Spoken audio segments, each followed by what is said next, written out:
Sembwa Robert yakolera ku Nazareth mu Kisenyi nga musubuzi wa muceere okuva Tanzania ategeeza nti mu biseera bino omuceere gweyengedde nnyo okubula ekiguleetedde okulinnya mu bbeeyi nga ensawo ya kilo 10 etuukira mu Uganda ku mitwalo 39 ne bagitunda ku mitwalo 40. Sembwa ategeeza nti omuceere gwe bajja Tanzania gutera nnyo okuwanirira bannayuganda kuba abantu kyasiga busize nga tetunnatuuka kukungula. Wano e Uganda abantu bakyalima bulimi. Baneiba baffe gye tusuubira okuleeta ebintu ng'e Tanzania amataba mangi.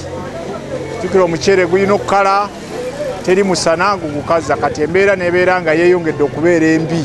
Agamba nti mu mwezi ogwokubiri nga watandika ensawo y'omuceere eya kilo 10 yali egula emitwalo 64 wabula omwezi gwagwerako omuceere gwayongera okulinnya ensawo n'etuuka ku mitwalo 38.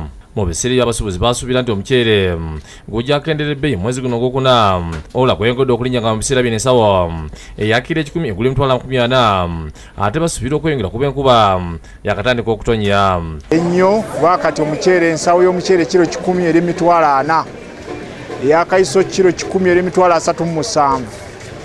Kale ebintu ne biba nga bifuuse ebizibu. Sembwa agamba nti ku Nazareth babadde basobola okutikula lole z'omuceere 10 buli lunaku wabula mu biseera bino balemeriddwa n'okutikula lole emu nga sitowa nkalo nga tebakyalina bibatunda bimala ne zidda nga njereere nga teri bintu.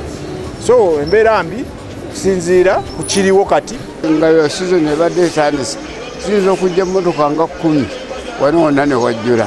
N'abatanzinola omusuubuzi w'ebijanjala ategeeza nti emisolo gye basasulira gwe bakolera giri waggulu nnyo gwe bagatta okusasula bye bakolera okuba nawawo obuseere nga mu biseera bino tebalina bye batunda. Gavumenti omulanga etusalire ku amafuta aga bbeeyi nnene kwatasobola kuŋŋamba nti dizero bamuteeka ku 4,000. Tuba tetukola ki? Tuba tetukola. N'abatanzi akwesa kapito wa bukadde 10 nga tafuna ku makubo kuba yasuubulanga ensawo z'ebijanjala 50 nga buli ensawo yagifunanko amagoba ga mutwalo 1.5. Tuyaletanga ensawo 5. Right now ensawo 5 walize waletanga. Right now tosobola zituusa. Oleta ensawo 3.25 olw'ebintu okulinnya. Tetukyafisa ssente kukyabeera yadde 10 ate ng'ebintu biri bya bbeeyi. Ategeeza nti okukadde 10 asuubulamu ensawo 28 zokka n'afunaku amagoba ga nusu kasanvu buli nsawo ekibaleetedde okuba nga obusobozi tebakyabufunamu. Kala ku makya n'otekamu miliyoni 10 n'ofuna emitwalo 10 n'ofisa emitwalo 10 after n'omanya nga kitutte ebbanga nga mwezi mulamba n'ogenda obalansinga ng'ofisa emitwalo 10. Okitegeera kati eyo teba bizinensi lwakuba tetulina we tuddukira.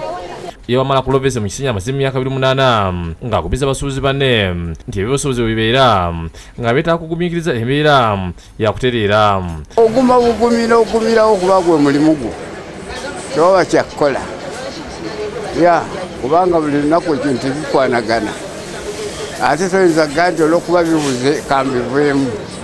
Awadde amagezi eri abagala okuyingira omulimu gw'okusuubula nti gwetaaga bwesigwa okusobola okufunamu akasente.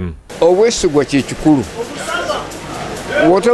Bw'otaba na bwesigwa buba bukalubo kubanga abantu abaleeta ebintu oluusi bayinza okukulekera ku bintu ate wotubasasula awo guba mutawaana. Geoffrey Lubega ne Immaculate Nakazi bakusakidde eggulu eno lwa Bukedde TV agafuna.